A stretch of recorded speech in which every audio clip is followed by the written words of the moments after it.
Good afternoon, ladies and gentlemen, and welcome to the launch of a new RUSI-Whitehall report on a joint UK methodology for assuring theatre access. I'm Dr. Jack Watling. I'm the Senior Research Fellow for Land Warfare here at RUSI, and I'm joined by my colleagues and co-authors, Siddharth Kaushal and Justin Bronk, who run our sea power and air power programs, respectively. Now, today's running is going to present our findings in terms of the methodology we've developed and hopefully get feedback from you about the implications of that for UK defence. The running order is going to be that Justin is going to discuss the systems themselves and how they operate, the threat systems that are denying theatre access. My colleague Siddharth is going to talk about how we might go about breaking into these threats. And I'm going to talk about how we prepare to conduct that mission. But very briefly, I just want to outline why RUSI has undertaken this research. For centuries, the UK's defence has been premised upon the idea that we confront threats abroad, that we use sea power and more recently air power to project military force in support of allies. And by fighting adversaries overseas, we prevent that threat materializing against the British mainland. Now, increasingly, our ability to project force is being contested, not just by state peer adversaries like Russia and China, but also by significant sub-peer adversaries, whether that be the Houthis in Yemen or Hezbollah in Lebanon. And so the fact that there are threat systems proliferating that present a major challenge because they are a hard asymmetric counter to some of the core capabilities that the UK fields. The ability to break into these threat systems is a starting point for the utility of British military force. And if so long as we feel the requirement to be able to operate globally, this is something to which we need a credible answer. And so this paper is two things. Firstly, it is a proposed methodology for how the armed forces might go about that mission. But secondly, it is an appeal that this problem is seen as a joint and in fact interagency issue. It is not simply for one small part of a given service to solve. And so with that, I'm going to hand over to my colleague Justin, who will start us off by outlining how we should understand the threat systems that we're trying to deal with. Justin, over to you. Thanks, Jack. So one of the core things that we wanted to get across with this paper was, and of course for many operators this will be relatively basic to start with, so bear with us, but for a lot of policymakers and non-specialists, we wanted to make clear and explain what an integrated defense system, whether a coastal defense system or an air defense network, actually is and how it functions. Because an understanding of the way that it works as a networked system is critical to understanding why and how our proposed methodology for mapping and then degrading and dealing with those systems works. So we divide this up into basically the sort of what is it in terms of defining the problem. We divide into 5 subcategories. So the first one being sensors and information inputs. So put bluntly, how does a defense network build situational awareness around it in terms of that wide picture of both friendly, adversary, and potentially neutral forces, whether that be seaborne forces or aerial forces? How does it conduct identification, friend and foe? How does it coordinate the actions of all the different kind of primary threats and primary shooters? And that fundamentally for an air defense system or a coastal system comes down to radar systems first and foremost. So for a start, you have large sort of over the horizon type arrays. So things like the Russian Voronezh system, and China, of course, and Russia both developing a range of anti-ship capable over the horizon arrays as well. What these elements do is essentially provide advanced warning of concentrations of movement. They make it difficult to approach those systems undetected, but they don't provide the resolution required for queuing in weapons shots. So they allow the system to queue up the shorter range sensors into the right area before an enemy force arrives, particularly an aerial force, which may be having to stage from quite a long way away. One thing we deliberately haven't dealt with in this is the long-range precision fires, part of kind of area denial and anti-access capabilities, because while it's absolutely a part of the problem set, it requires different methods to go after, and it employs different methodologies to fire. So we've left that out of this analysis, except to say that you may be staging forces from quite a long distance because of that long-range precision fires threat. And so these over-the-horizon sensors are critical to enemy understanding of what is kind of broadly speaking coming from where. Then you have a range of wide area target acquisition radars. So these are providing your big area scan, your wide area situational awareness, and then distributing that through the rest of the network. And we'll get onto how later. But these are also tend to be quite far back in the battle space. They are, in many cases, large strategic systems, although, of course, a lot of surface-to-air missile, large long-range surface-to-air missile and coastal defense missile batteries do have their own target acquisition radars. But the system will typically try and task those furthest back in order to minimize the vulnerability of forward radars, because although some of these systems are mobile, many are fixed, and they're mobile in terms of having the ability to move, but set up and drawdown times before moving tend to be relatively long. But these are the systems which will provide that wide area surface to situational awareness and queue on the sort of next layer in, which is fire control systems, fire control radars, and potentially other infrared or electro-optical systems. These are much narrower in field of regard. They tend to turn on for much less time, ideally just during an engagement phase, so that they're harder to detect and track. But these are the key to getting target resolution quality data to generate weapons tracks. They're also a lot more numerous. They tend to be further forward. There's a wide variety of them, both dedicated fire control units, usually mobile on vehicles, and also fire control radars on transporter erector launcher and radars, so TLARs, which are those missile launch vehicles that have their own radars mounted as well. And so the other information inputs to consider also include things like feeds from AWACS, so overhead surveillance, from, in the case of the maritime environment, things like helicopters mounted on ships with surface search radar. And so the way the system draws on and integrates those sort of inorganic information feeds will also be critical, and that includes some orbital capabilities too. The second kind of category that we looked at is the operators and the crews. So of course, these systems are generally not fully automated, even though they might have fully automatic modes. The people crewing these systems are absolutely critical to the way that the whole thing functions. And those can be understood both in terms of the operators in the firing unit vehicles, so those manning the actual missile launchers themselves, as well as those manning the radar assets, those manning the larger, longer ranged information or sensor assets, and the commanders in the various command vehicle assets at each different echelon. So essentially understanding where they sit, where the training burden is, how they interact with the system is critical to understanding how a defense network functions. The third sort of bit that we broke it down into was integration mechanisms. So at the most basic level, this includes essentially ground links, so buried field cables. And this is the kind of preferred method for both Russian and Chinese defense systems to use where they can. A lot of the kind of pre-prepared deployment locations or dispersal locations for long-range systems will include sockets to plug in field cables so that they're connected to a low latency and fairly resilient network. But also vehicles have things like microwave links that enable line of sight communication, whether when they're on the move or if they're away from a site, that allows field cables to be laid. And they also have a range of backup potential sort of HF or even things like mobile or Bluetooth potentially communications capabilities. But essentially this aspect of the defense network is how it actually integrates all of the different echelons from long range, short range, medium range, how they all move around, whether they're moving or fixed, and how they parse situational awareness and command and control instructions between those different elements.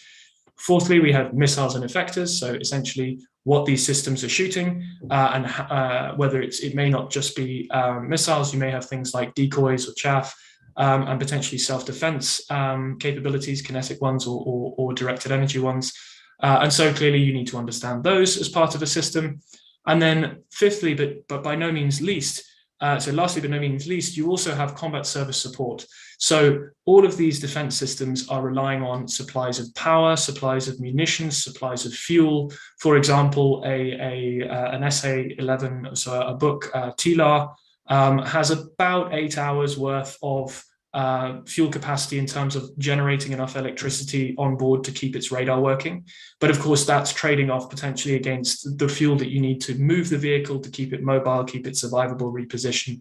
And so in addition to needing munitions and power and situational awareness, there's a huge fuel component, as well as food and other kind of essentials and spare parts for operators and vehicles that actually is critical to understanding how defense networks function.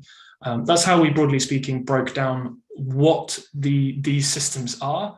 But suffice it to say, in order to understand what these defense networks represent as a challenge, you can't just look at the physical defense systems in terms of missile launchers or even radars that make them up. You have to look at it as an entire network, how it parses situational awareness, how it is fought and integrated at various levels of command and control, how information flows between them to make that happen and how it might degrade, and how these things are supported and crewed, because only by understanding all of those can you understand what makes it either effective or ineffective, how it might be performing or degrading at any given point, and what effect the kind of effects that you might put into to try and degrade those things, those kinetic effects or non-kinetic effects, how they actually interact with the system, has to be understood in that framework. And from that, I'll hand over to Sid to explain how we suggested going about degrading these systems.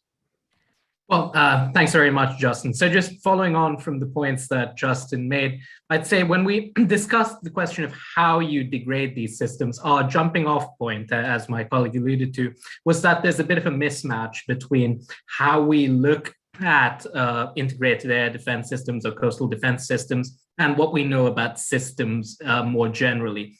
The basic flaw and something the paper set out to remedy being there is still a tendency to look for the so-called exhaust shaft in the Death Star, so to speak, a particular unit level that can cause a wider cascading failure within the system, whether that's a battery level fire control radar or an early warning system, which if we degrade or destroy it, causes a wider collapse.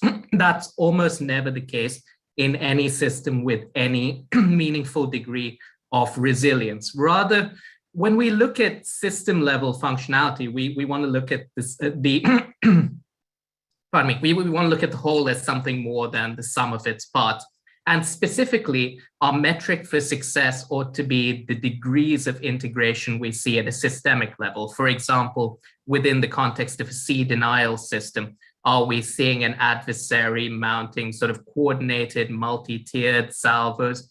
Are they more sequential large-scale salvos or dispersed one-off shots against targets of opportunity? Similarly, at the level of an IADS, metrics for success or failure might be, is it operating at an integrated level, miniature clusters of integrated air defense systems that operate at an integrated level locally but are disjointed across the theater? Or do you face more of a sort of pop-up threat? And success ought to be measured less in terms of the attacker's ability to destroy the system in toto than his ability to force it from one high level integration down the ladder, from, for example, a fully integrated air defense system to a pop-up threat, to use the air defense example. And the second aspect of systems failure, which we ought to build more closely into our understanding of how to deal with integrated A2AD threats, is that it tends to be the aggregate results of multiple small changes. It's driven, in other words, by feedback loops. It's not so much a case of individual operations causing wider cascading failures, as it is about small changes in the behavior of individual subcomponent systems, operators, some of those wider factors that Justin talked about, producing broader aggregate effects. And so from that, we laid out, as we understand them, some of the principles that should underpin operations across the board when it comes to degrading A2AD systems, the ways in which they pertain to some of those subcomponents of the wider system that Justin described, and finally, some of the metrics by which we might measure the degree to which we've degraded system functionality. So the first principle we looked at was the principle of simultaneity. Essentially, the idea that engaging any given part of a system is unlikely to be sufficient. Rather, you want to present it with multiple dilemmas, both for the purpose of saturation, which is somewhat more broadly understood, but also to produce a broader strain upon individual operators that can produce a disproportionate effect at a systems level. So at the level of saturation, we've seen how a system, for example, an air defense system presented with multiple dilemmas can struggle to cope with a 360-degree threat during, for example, the Iranian attack on Abqaiq and Kures, where there is a strategic vector. There are two strategic vectors of attack, the Houthis in the south and the Iranians themselves in the north, but also two tactical vectors of attack, a cruise missile strike and a UAV strike. Now that produces a tactical level result, namely the radar system of the Saudi defenders is dislocated. But there's a broader effect of presenting an opponent with sort of multiple simultaneous challenges, which is that A, they face dilemmas because adapting to face one threat typically means making yourself more vulnerable to another. For example, if a radar operator is forced to light up in order to deal with a UAV that acts as a decoy and they're operating relatively close to the front line, they might open themselves up to attack by, for example, artillery. Beyond that, however, there's a broader systems level effect, which is the more simultaneous dilemmas operators are presented with, the more stress and the more uncertainty they have to work under, and the more the system itself degrades over the long haul in a way that's disproportionate to the initial stimulus. In other words, to the initial level of simultaneity, in the initial number of simultaneous dilemmas. The second principle we looked at was persistence. In other words, that the aggregate effect of persistent pressure on a system has in particular a rather disproportionate effect upon the soft components of the system, for example, operators. And within this context, capabilities that may not themselves overcome the system, nonetheless can, over the long haul, force a degree of what you might think of as systemic burnout. And we know this from other areas. For example, psychology. We know that when people are under persistent stress, they do things like relying more and more on heuristics and sort of simplified methods of judgment, often with pretty poor effects. And so when this comes to presenting a system with sort of persistent pressure, individual, relatively cheap and at the expendable capabilities, whether that's loitering munitions, acting as decoys, potentially special forces, or indeed local volunteer or territorial defense forces mounting persistent attacks upon operators behind an immediate line of advance, probably won't destroy a system, probably won't cause it to lose its functionality, or even necessarily do a great deal of aggregate damage to it, but it does force certain judgment calls upon the people who make it up. For example, deciding whether any given loitering munition is a decoy or represents a genuine attack vector, and therefore whether to, for example, turn one's radar on, or whether the position in which one has set up one's battery is safe from another vector of attack, for example, by friendly forces or partisans behind an opponent's lines.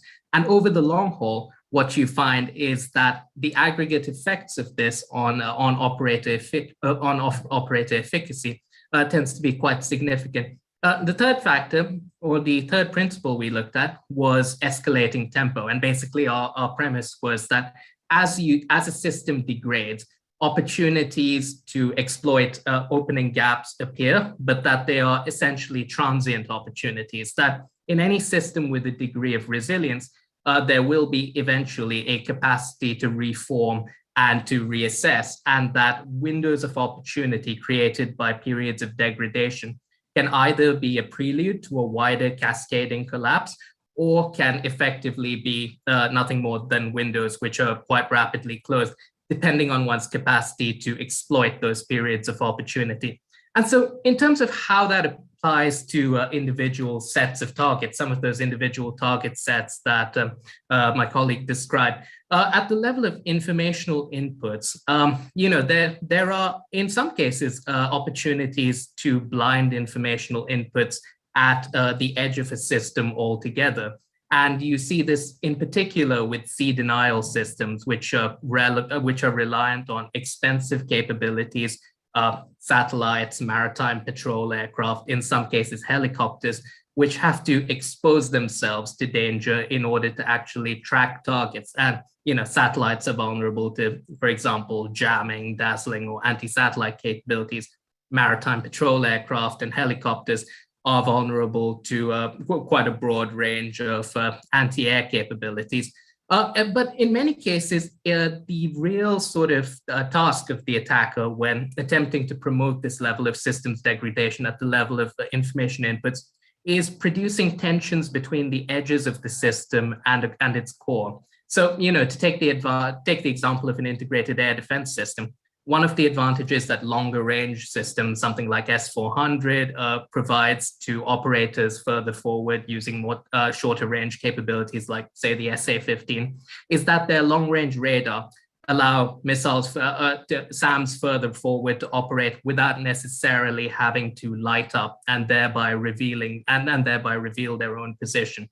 Now, if you can put pressure against systems at the rear, using, for example, long-range standoff capabilities, including some, for example, prompt strike capabilities, you may not necessarily be able to hit them, but you do, for example, force them to turn off or move, and thereby create a dilemma further up front, where the operators of shorter range systems have to make a decision as to whether to light their own radar up to make up for the lack of sort of information from further behind, or to operate under a certain degree of risk. If they opt for the former choice, they then make themselves vulnerable to a range of shorter range capabilities, including things like artillery.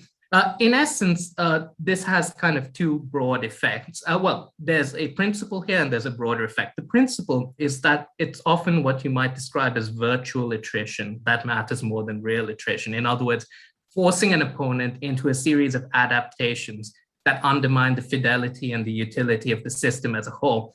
The second factor you might consider is that when there are trade-offs between different echelons of the system, when the protector and the protected have disagreements about how to operate, or one actor feels that operating in a given way puts them at risk, but is required to do so by the other, this can often produce broader systemic disagreements. And this is a broader, and this is something we see in military history more generally. Think of, the disagreements between the US Navy and Marine Corps at Guadalcanal over the subject of air cover, to give you one example. So at the level of information inputs, there are opportunities to blind the outer edges of the system, but we shouldn't sort of conflate that with the only method of systems degradation. The broader objective is imposing unpleasant trade-offs on the operators of the system, and in particular introducing friction between the sort of the core and the edges of the system. The second fact, at the level of connections and the sort of information aggregators that effectively create an integrated defensive system, there are a number of ways in which connections can be. There are a number of nodes within the system, for example, command posts like 55K6, which, if destroyed, can potentially produce broader systemic disruption. But more generally, even if you cannot strike at key nodes, if one can disrupt certain methods of communication, one can also force a system into a communications protocol that makes it more vulnerable to other forms of disruption. To give you an example, if a system is reliant on on pre-laid fiber optic cables at key sites, the ability to either destroy these cables or to inject faulty information in them can force operators to rely on other links, for example, high-frequency radio links, in order to avoid the uncertainties associated with what would typically be more safe methods of communication. But that in turn would leave them open to things like more straightforward forms of electronic attack.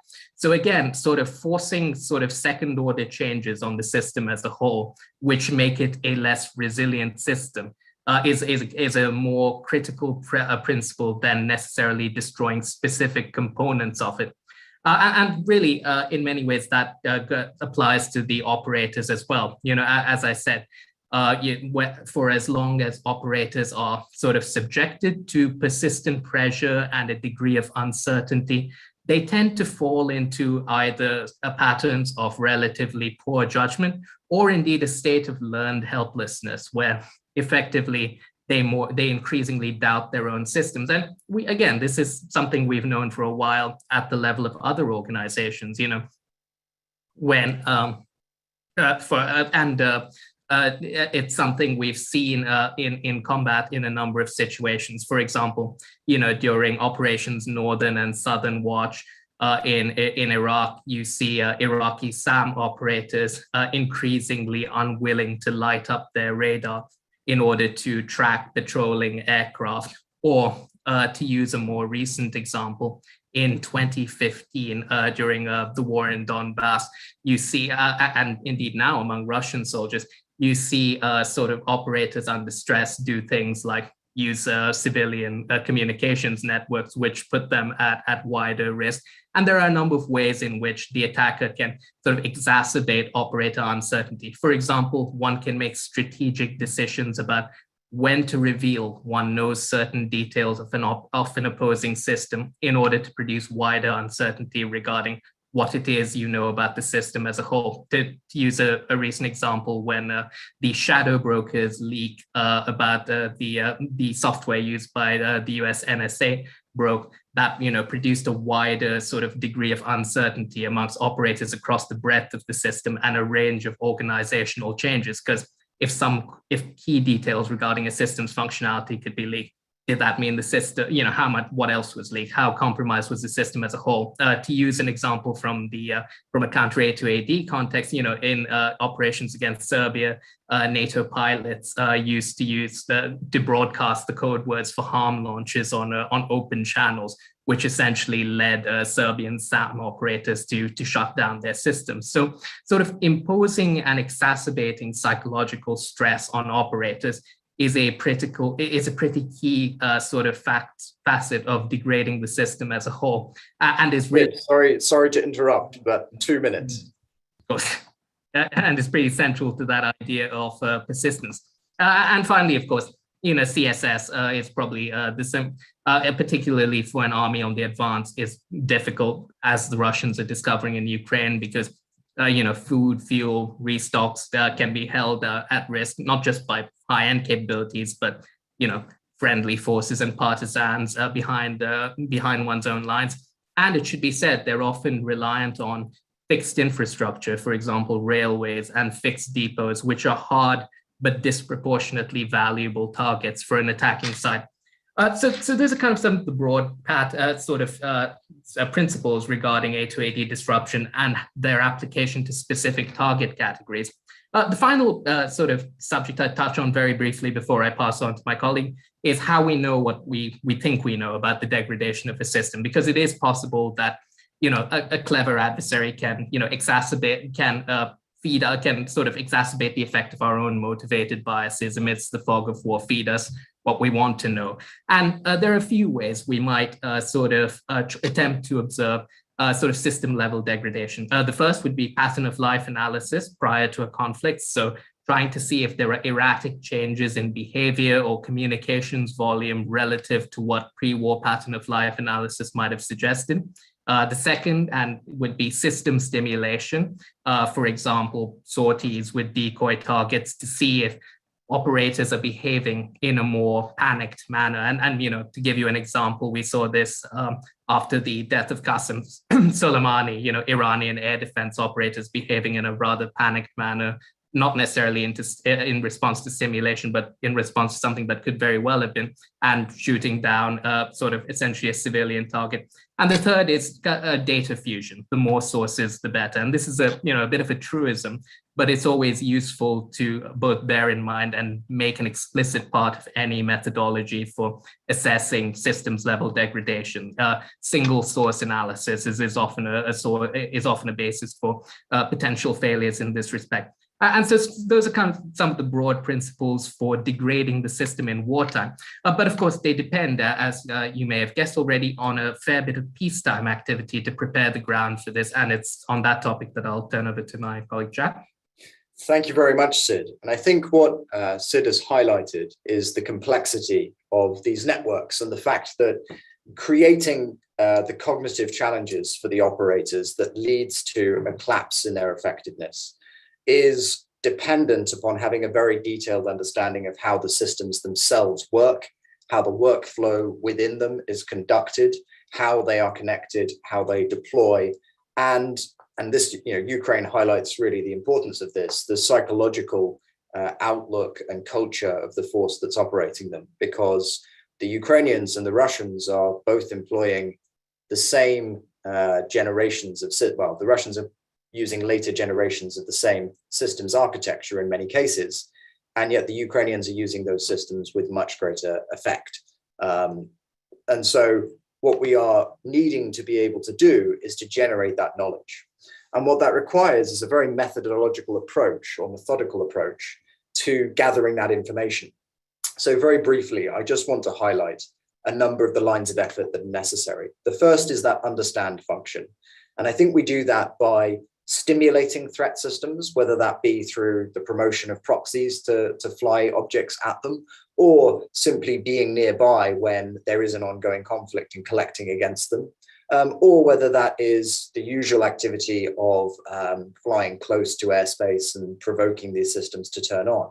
Now, sometimes that will give you good data, sometimes it will have them turn on outside of war mode and it will provide misleading data, but those things can be compared when you see them being used for real, and especially when you see them being used by proxies, non-state actors, or isolated units, like in Libya or Syria, to defend against attacks by non-state actors. That is likely to be quite accurate data on how those systems look for real when they are functioning.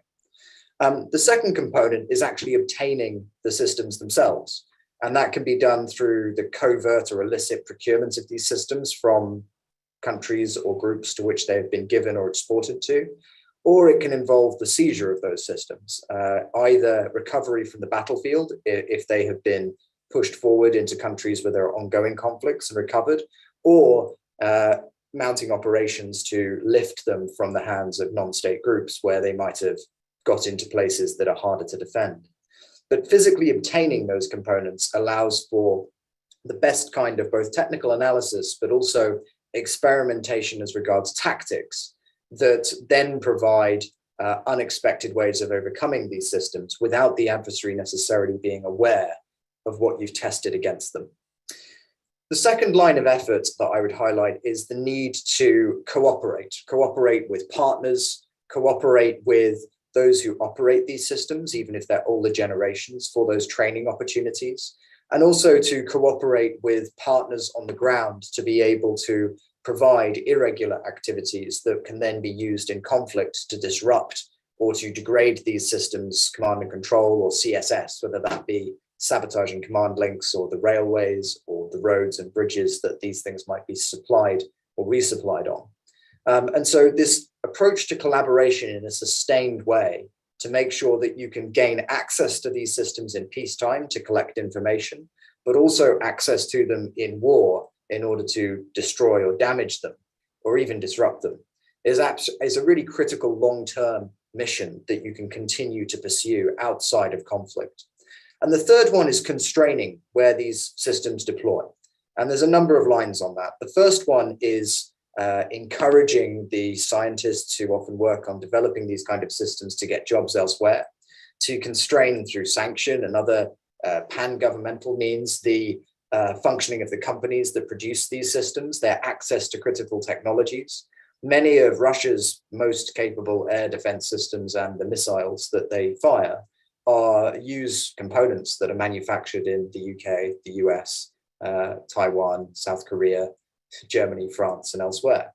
And so the ability to either corrupt those components as they travel on that supply chain so that it doesn't work when it's in the system, or to prevent them from accessing those and therefore reducing the availability of exports to these systems, are all means by which you can constrain both the number that you face and where they are deployed.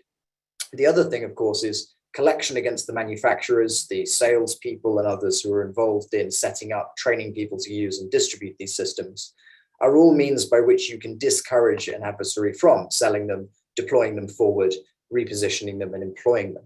And so going after the system in competition is actually quite an effective way of limiting where you're going to run into a large-scale integrated defense network. And then the final point that I'd make on that is targeting the customers for these systems. And when I say targeting, that might sound a little harsh, but it's more about convincing customers that unless you really do purchase these systems at scale and in a layered way, then they don't offer you the level of protection that you might wish, the first point. In fact, in many cases, they may make you a target for an adversary when you otherwise wouldn't have been because you hold them under threat. And also that there's a question of alignment. Because of the integration of these systems, the way in which operators from the manufacturing country often have to go to the countries that hold them means that they expose other aircraft and countries' assets in those areas under threat and under observation that limits how they operate.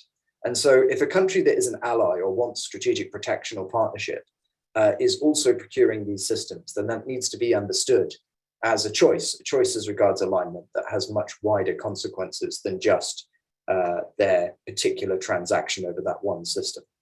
And that needs to be reinforced diplomatically.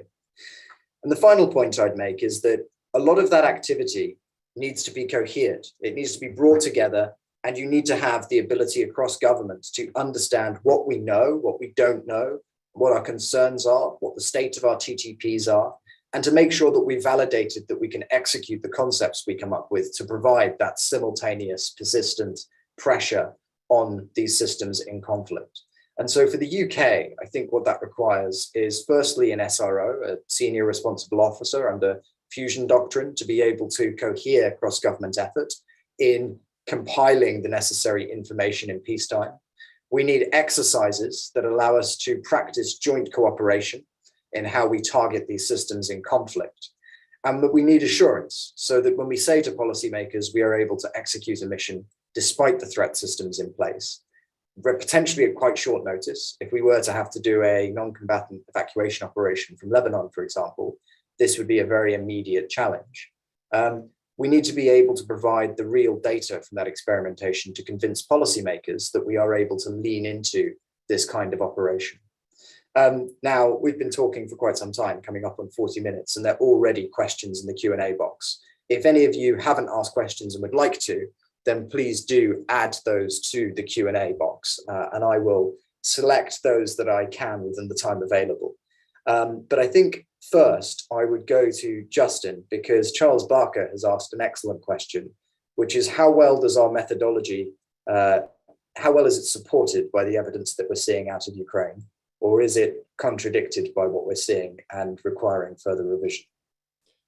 So, I mean, it's the question, right?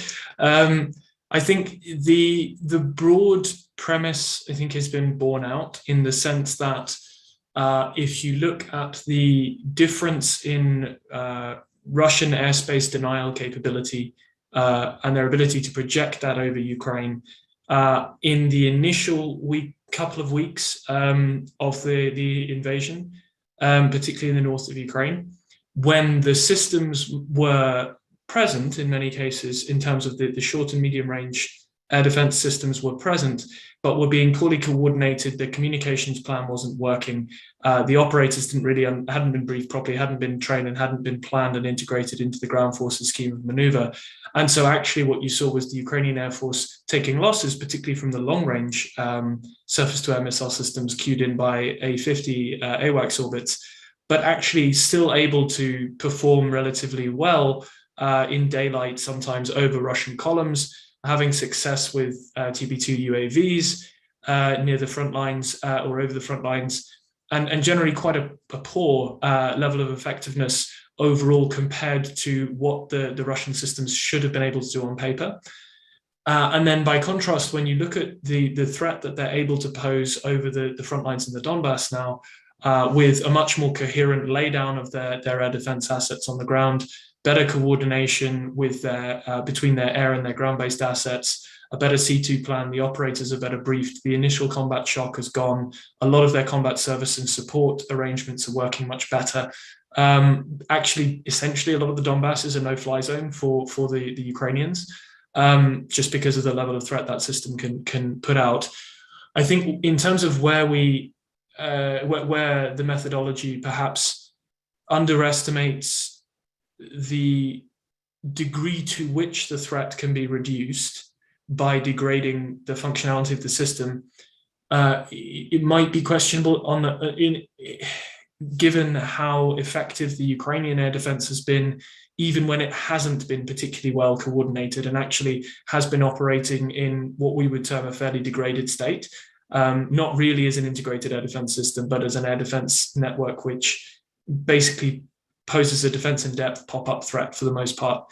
On the other hand, I think the threat that the Ukrainian air defense network in its current state would pose to a well-resourced, well-planned NATO air operation would not be enormous, but then that would rely hugely on the US. So part of that effectiveness, despite it operating in a suboptimal fashion, is due to the Russians and indeed many European nations, including us, having very poor SEAD and DIAD, suppression and destruction of enemy air defenses capability themselves.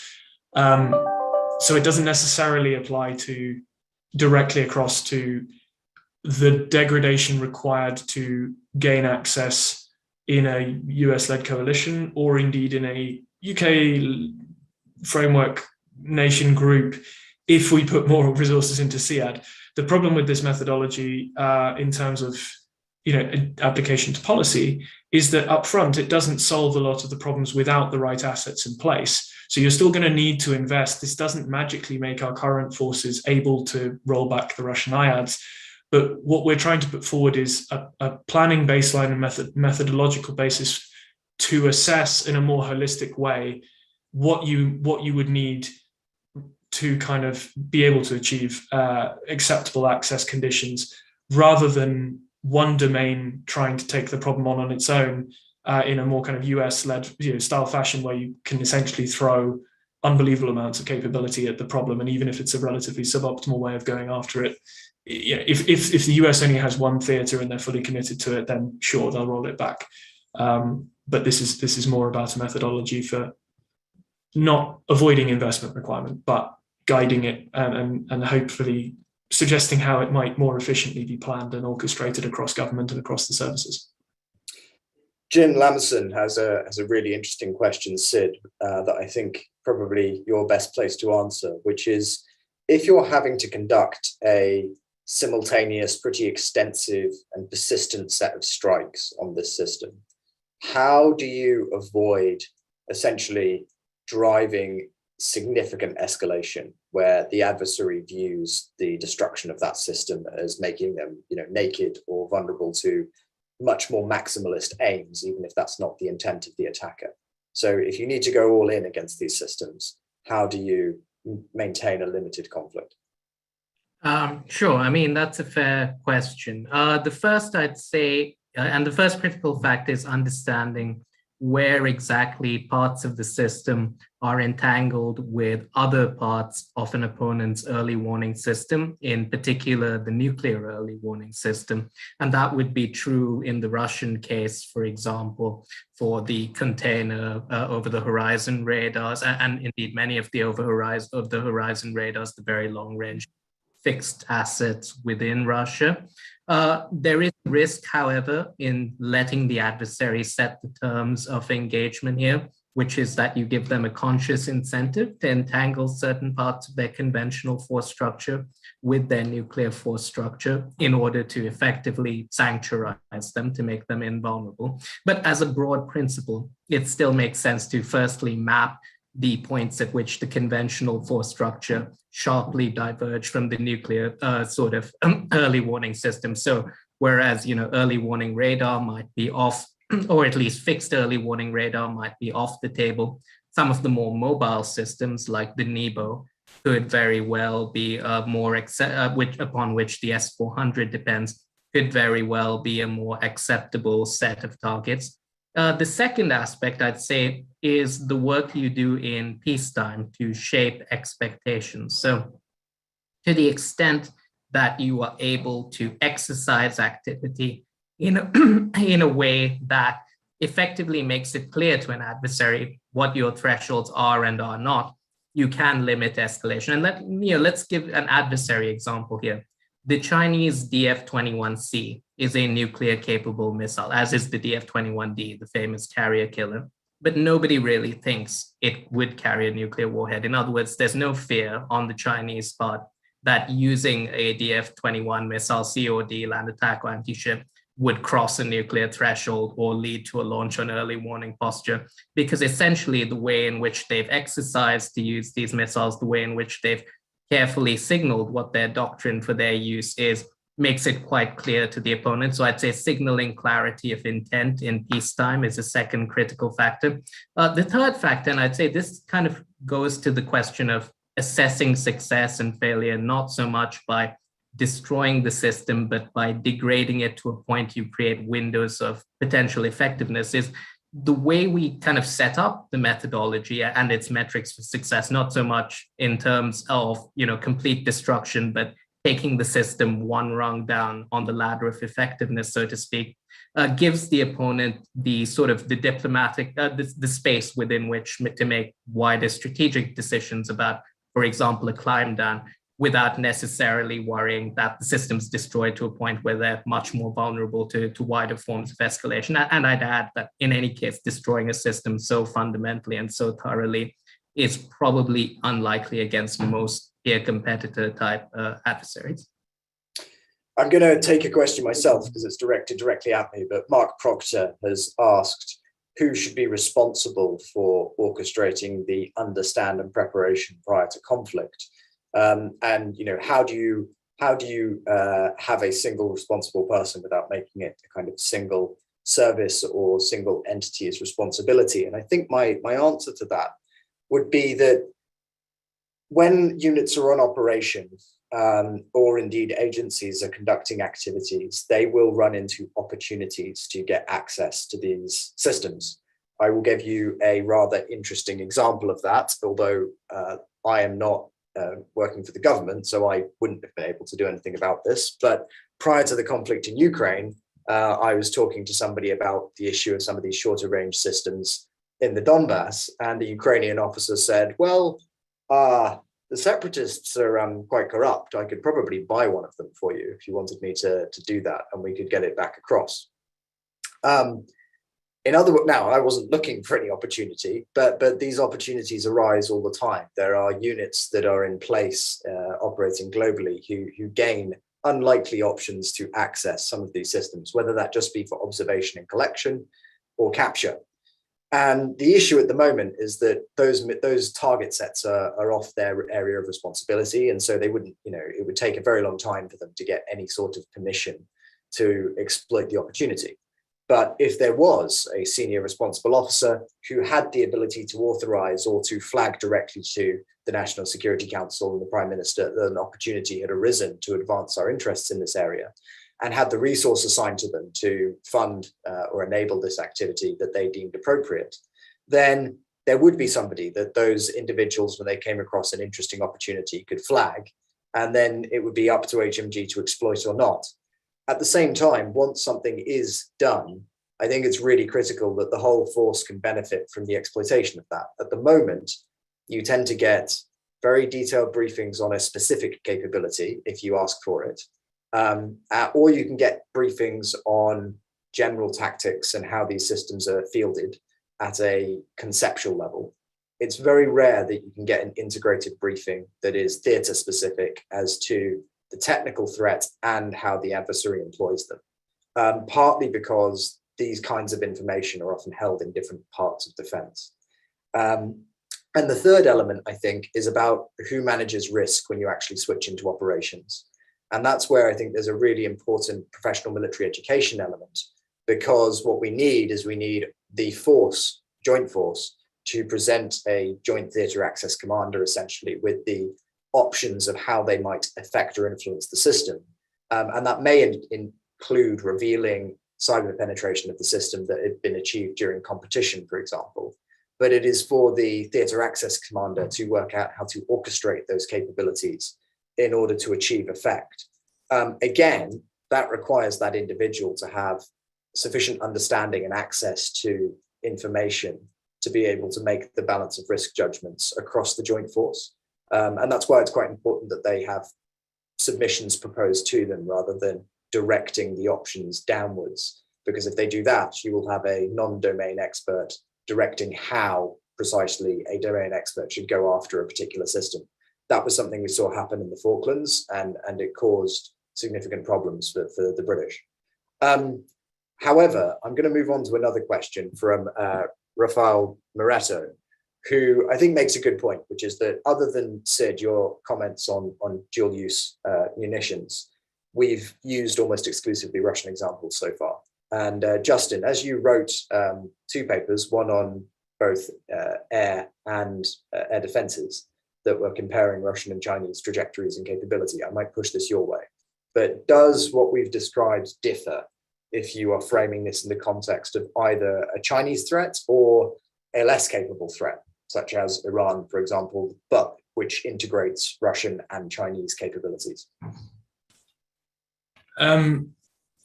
Certainly the mix of systems and where the particular vulnerable points might exist within the sort of view of a network as a whole is going to vary depending on whether you're looking at a Russian system, a Chinese system, an Algerian system, an Iranian system. Some, as you say, the Iranians blending some Chinese technology, some Russian technology, and quite a bit of their own indigenous technology as well, and within their own doctrine. So certainly there will be a difference in terms of how the methodology in terms of how you assess these systems and how you might target them, how it shakes out in terms of where you might prioritize different avenues of pressure to degrade different aspects. For example, the Chinese will have significantly greater satellite and electronic resilience and probably redundancy in terms of the number of different communications and integration avenues that they might be able to draw on, particularly as the decade goes on between their systems. But at the same time might be far less able to rely on things like buried ground cables if they're trying to connect assets that might be at sea on small reefs with things on the mainland, which, again, just by dint of geography are very hard to ground link together. So, equally, if you were to take a look at Russian systems versus Chinese systems now, you might well conclude that the Chinese are ahead in terms of sensor capabilities, and the Russians are ahead in terms of effectors, in terms of missiles. And so that may affect where your different risk assessments shake out and what components you might choose to target as a key point of both your vulnerability and also opponent's lethality to degrade a system. But broadly speaking, I think the methodology is intended to apply across the board. And we think that it's a sufficiently coherent and broad framework that you can plug in successfully and we think helpfully almost any, for want of a better term, A to AD network challenge around the world, and this should help in terms of developing your thought process as to how the joint force goes about engaging it and degrading it. It also, of course, depends massively on what sort of access you're looking for, which will in turn depend on what kind of operation you want to mount and where it is. So yeah, that's a very think tanky answer, a little bit from column A, a little bit from column B, and nothing definite, but we think it applies. Paddy Walker has I think asked the killer question, which is, we didn't really talk about previous doctrine for SEAD or for dealing with coastal defenses. So fundamentally, and I'll push this to Sid, what is new or most innovative about this approach? What's the real focal point of where we're looking to change how we do this? I'm going to have to ask you to be brief because we're pretty close to time. Fair enough. So I'd say the coastal defenses one is probably the briefest, because a lot of what we've written over the last 20 years in terms of maritime doctrine is about projecting power from the sea. We've kind of assumed it as a maneuver space.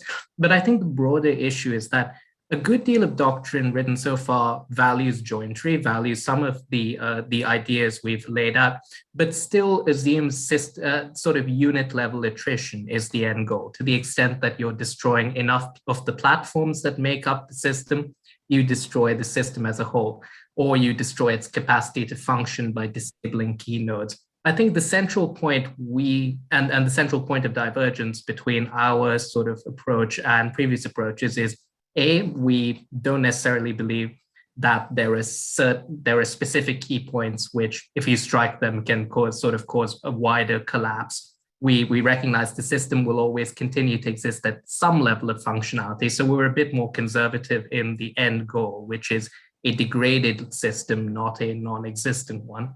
And the second issue is, in terms of the breadth of the objective, we tend to look at the question at the level, well, at a systems level, at the level of broader system level functionality and the degree to which a system is operating at an integrated level, not the degree to which the platforms that make it up have survived. So I'd say those are kind of the key points of divergence between kind of the starting principles we move forward from and those of previous doctrine.